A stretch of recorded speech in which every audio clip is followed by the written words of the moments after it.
அதோட இன்னைக்கு துணை முதலமைச்சர் அப்போது வேண்டுமென திட்டமிட்டு அதிமுக அவதூறு பிரச்சாரம் வருகிறார்.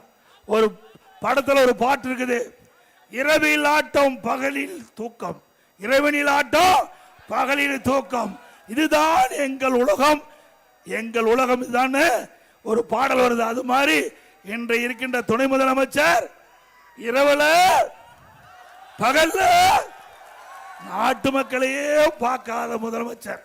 இன்னொரு படி போல மேல போய் இன்ஸ்டாகிராம், அந்த இன்ஸ்டாகிராம்ல அவர் ஒரு போஸ்டுக்கு லைக் போடுறார், போஸ்டுக்கு லைக் போடுறார்.